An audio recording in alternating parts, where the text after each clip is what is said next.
Hello everyone, कैसे हो आप लोग। आई होप आप सब अच्छे होंगे और मैं भी बहुत अच्छी हूँ। हमारे यूपी में बहुत ज़्यादा ठंड हो रखी है। आपके यहाँ कैसी ठंड है मुझे ज़रूर कमेंट में बताइएगा। और इस ठंड में हम लोग के यहाँ तो 8 बजे तक ही सबका खाना पीना हो जाता है। और मैं जो भी यूटेंसिल्स होते हैं, मतलब बर्तन वगैरह, सब कुछ रात को ही वॉश करके सो जाती हूँ, क्योंकि सवेरे तो और ज़्यादा ठंड रहती है। पूरा कोहरा छाया हुआ होता है, कुछ भी नहीं दिखता। 10 बजे जाके तो कुछ कोहरा कम होता है और दिखता है। तो हमारे घर में सब लोग मेडिकल का ही काम करते हैं, उनको सवेरे सवेरे जाना होता है। और इतना कोहरा छाया हुआ है ना, इतना फॉग है ना कि कुछ भी नहीं दिखता है। तो हमारा खुद का क्लिनिक है वो भी बंद रहता है। अभी सब कुछ बंद है यहाँ पे। तो इतनी ज़्यादा ठंड है कि स्कूल भी बंद है। महाराष्ट्र वगैरह में इतना ठंड नहीं होता है, बट यूपी में बहुत ज़्यादा ठंड है। और ये मेरी फर्स्ट ठंड है यूपी में, तो बहुत ही ज़्यादा ठंड है। और आप लोग भी बच के रहिए और बच्चों को भी बचा कर रहिए। और क्योंकि बच के रहेंगे तभी तो पढ़ाई हो पाएगी। अगस्त में वैकेंसी है, उसको क्लियर भी करना है। मार्च में एस्टेट है, उसको भी क्लियर करना है। और इतना सारा बड़ा सिलेबस है, उसको भी कंप्लीट करना है। और मुझसे ना कोई पूछ रहा था कि सीटेट में कितने नंबर पे पास हो जाते हैं। तो जो सीटेट किया है, जिसने एग्ज़ाम दिया है, जैसे आप कैटेगरी में आते हैं, बैकवर्ड क्लास में आते हैं, एसटी एसटी ओबीसी, तो आप लोगों को 82 मार्क्स चाहिए। और अगर आप जनरल से हैं तो आपको 90 चाहिए। जैसे मैं जनरल से हूँ तो मुझे 90 चाहिए। लास्ट टाइम मुझे सीटेट पेपर 2 में 86 आए थे, बट बिकॉज मैं जनरल हूँ इसलिए मैं सीटेट क्वालिफाई नहीं कर पाई थी। ये तो बहुत गलत लगता है मुझे, बट कोई नहीं। इसके बाद रहा एस्टेट की बात। तो जो लोग बैच परचेस करना चाहते हैं एस्टेट का, उनको बहुत कन्फ्यूजन है। तो बैच परचेस करने से पहले मैं उनको बताऊंगी, अगर कोई भी बैच आप परचेस कर रहे हैं तो उसका मोटिव यही रहता है कि इधर उधर भटकने से अच्छा एक जगह आपको सारा कंटेंट मिल जाता है और आप सब कुछ एक ही जगह बैठकर पढ़ लेते हैं और यहाँ वहाँ भटकना नहीं पड़ता है। ये मेरी बेटी है, मेरे साथ ही सोती है, मेरे साथ ही खेलती है। क्रिश तो सो गया है।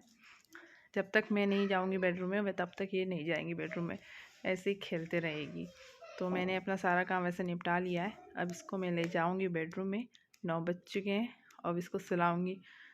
बहुत ज़्यादा परेशान करती है, इसी की वजह से मुझे टाइम मैनेजमेंट करने में दिक्कत होती है।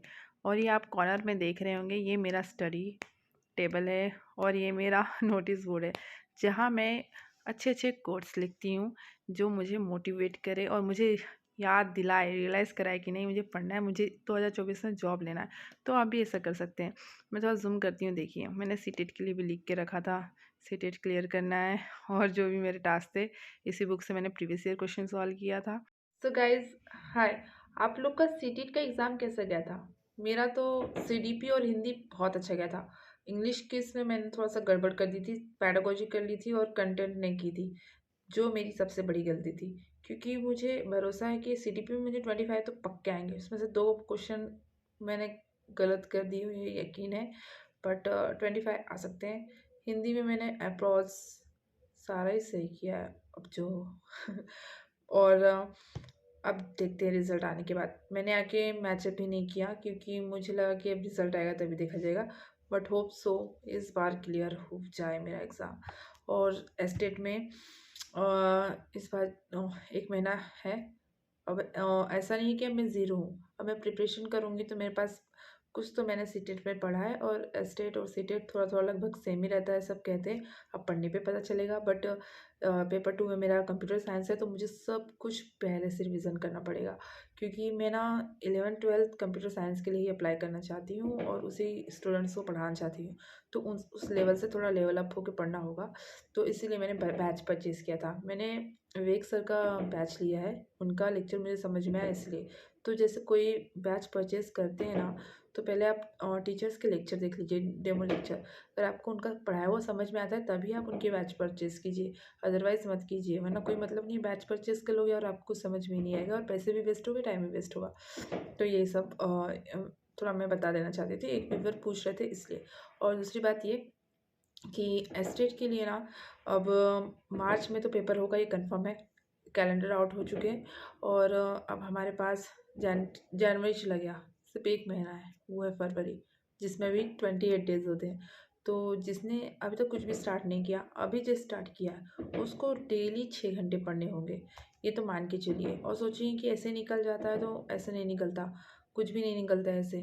जो हमेशा से पढ़ते रहता है, जिसका मतलब एग्ज़ाम क्लियर करते रहता है, उसका 3-4 घंटे पढ़ लिया तो निकल जाता है। लेकिन जैसे मेरी जैसी हाउस वाइफ़ है, जो पढ़ाई छोड़ के रखी हैं और फिर सडनली पढ़ाई स्टार्ट कर रही हैं, तो उनके लिए सब कुछ नया-नया होता है, तो उनको सब कुछ रिवीज़न करना होता है, सब कुछ पढ़ना होता है फिर से। तो आप कैसे मान सकते हैं कि 3-4 घंटे पढ़कर आप पेपर क्लियर कर लेंगे और जो सालों से पढ़ रहा है वो नहीं कर पा रहा है। तो इसलिए आप लोगों को जो पढ़ रहे हैं उनसे ज़्यादा मेहनत करनी है और टाइम तो मैनेज करना ही होगा। और मैं कैसे-कैसे टाइम मैनेज करती हूँ, मैं आपको अपने वीडियोज़ के थ्रू समझाऊँगी। और प्लस लोग बोलते हैं ना कि मोटिवेशन लाओ पढ़ने के लिए। मोटिवेशन कहीं से नहीं आता, मोटिवेशन खुद से ही आता है, खुद से ही लाना पड़ता है। कोई भी आपको 3-4 घंटे मोटिवेट करके रख सकता है, लेकिन पूरे दिन मोटिवेट नहीं कर सकता। वो आपको खुद से मोटिवेट करना होगा, खुद को बूस्ट अप देना होगा, खुद को पुश करना होगा, नहीं तुम कर सकती हो, तुम्हें करना होगा। आप अपने मैंने जैसे आपको पहले दिखाया कि कोट्स लगा लीजिए। आपको अगर मोटिवेट होना ही है तो कोट्स लिख लीजिए, नहीं, नहीं मुझे ये करना है, मुझे क्यों करना है, रीज़न पता करिए, आपको ये सब क्यों करना है, आपको जॉब क्यों करना है। अगर आप पढ़ रही हैं, उसके पीछे कुछ ना कुछ तो रीज़न होगा। आप बिना रीज़न के कोई भी कोई काम नहीं करता। तो आप उस रीज़न को एकदम स्ट्रॉन्ग पॉइंट बना लीजिए कि नहीं मैं इसीलिए पढ़ रही हूँ, इसीलिए कर रही हूँ। अगर आपके पास कोई रीज़न नहीं है ना, आप ऐवे ही पढ़ रहे हैं ना, तो ऐवे ही रह जाओगे। रीज़न स्ट्रॉन्ग ढूँढिए, पढ़ना है। एटलीस्ट यार जो मेरे जैसे हाउसवाइफ़ हैं उनके बच्चे होंगे, वो तो ज़रूर चाहती होंगी कि उनके बच्चे का करियर बहुत अच्छा हो, बहुत ब्राइट हो। कोई उनको डांसर बनाना चाहती है, कोई सिंगर, कोई एक्टर, कोई बहुत अच्छा डॉक्टर। मतलब हर चीज़ के पीछे आज पैसा है, बिना पैसे से कुछ नहीं होता। अगर आप अपने बच्चों का अगर करियर भी अच्छा ब्राइट चाहते हैं ना, तो उसके लिए पैसे चाहिए और उसके लिए आपको जॉब चाहिए। माना कि हस्बैंड कमाते हैं, बट आपकी जो अर्निंग होगी उसका कुछ अलग ही मज़ा है यार। खुद की आइडेंटिटी बनाना, सेल्फ इंडिपेंडेंस होना कुछ अलग ही है। और मैं इसीलिए मतलब मैंने अपनी पढ़ाई से 10 साल का गैप कर लिया था। 10 साल का नहीं बोल सकते, 6 साल का गैप हो गया था, क्योंकि इसी बीच मैंने बीएड वगैरह किया। मैंने इससे पहले बैंक की एग्ज़ाम क्लियर की थी, बट इंटरव्यू के लिए नहीं गई थी। तो इसकी वजह से मतलब कुछ कारण की वजह से मैं नहीं कर पाई और गैप हो गया। 6 साल का गैप हो गया मान के चलिए। और अब मैं जब दोबारा सारे कंसेप्ट पढ़ रही हूँ ना, ऐसा लग रहा है कि अरे यार ये क्या है? सब कुछ नया-नया लग रहा। बट मैथ्स मेरा पहले से ही अच्छा था, तो मुझे बस थोड़ा-सा रिवाइज़ करने की ज़रूरत थी। अगर मैं प्रैक्टिस करूँगी तो मैं इसको कर लूँगी। मुझे पता है कि मैं कर लूँगी। आप अपने वीक पॉइंट को पता कीजिए, आप अपने स्ट्रॉन्ग पॉइंट को पता कीजिए और उस पे काम कीजिए। जैसे आपका मैथ्स, जिसका अगर मैथ्स है, तो मैथ्स में जिसको कुछ नहीं आता, तो पहले बेस से स्टार्ट कीजिए। सारे स्क्वायर रूट, स्क्वायर्स सब कुछ याद कर लीजिए। उसके बाद प्रैक्टिस करिए। पहले सिलेबस कंप्लीट कीजिए, कंटेंट कंप्लीट कीजिए। सब बोलते हैं कि पहले क्वेश्चन पेपर करो। जब थ्योरी ही नहीं पता रहेंगी तो क्वेश्चन पेपर कैसे सॉल्व करेंगे? तो पहले थ्योरी करिए, कंटेंट कीजिए, मेथड्स पता कीजिए, उसके बाद प्रीवियस ईयर डेली लगाइए। एक तरफ पढ़िए, एक तरफ प्रीवियस ईयर लगाइए, ऐसा करिए। लेकिन आप सोचेंगे कि मैं एक ही बार में सब कुछ करूँगी तो नहीं होगा, क्योंकि कोई भी चीज़ धीरे-धीरे होती है। पेड़ में भी पेड़ तुरंत इतना बड़ा नहीं हो जाता, उसको बड़ा होने के लिए टाइम लगता है। उसी तरह एक गवर्नमेंट एग्ज़ाम है, आप तुरंत जॉब नहीं ले सकते हो, आपको धीरे-धीरे चलना ही होगा। अब अगस्त में है, तो हमारे पास अभी बहुत टाइम है। अगर मान के चलो 6 महीना है। 6 नहीं 7 महीना अगर मान के चलो, तो चलो 6 महीना मान के चलिए, क्योंकि फरवरी आप चलिए इस एस्टेट के लिए दे देते। फरवरी मार्च में हो गया आपका एस्टेट, मार्च के बाद से अगस्त ले लीजिए। मार्च, अप्रैल, मई, जून, जुलाई, अगस्त, आपके पास फिर भी 5 महीने हैं। 5 महीने बहुत होता है। 5 महीने भी अगर हम लोग 6 घंटे नहीं तो 5 घंटे पढ़ सकते हैं। निकालिए खुद के लिए 5 घंटे। बिकॉज़ अगर आज टाइम नहीं निकलेगा ना, तो फिर लाइफ में आप कुछ भी नहीं कर सकते और मैं भी कुछ नहीं कर सकती। यही सोचती हूँ मैं, क्योंकि 5 घंटे पढ़कर मैं अपने 5 बार अगले 5 महीने के बाद जॉब के लिए जो पे फॉर्म भरूँगी, पीपीएससी का पेपर दूँगी। मैं ये सोच के चल रही हूँ कि उसको मुझे क्लियर करना है, किसी भी हालत में क्लियर करना है। बस ये सोच के चलिए, और जॉब लेनी है 2024 में। और जो होगा सो होगा, देखा जाएगा। बट आप पढ़िए, कुछ आता-जाता नहीं है। कहीं से मतलब ऐसा नहीं कि रैंडमली पढ़िए। आपको अगर कोई डायरेक्शन नहीं मिल रही है ना, तो मैं आपको सजेस्ट करूँगी कि आप बैच परचेज़ कर लीजिए। मुझे ना इधर-उधर भटकना पसंद नहीं।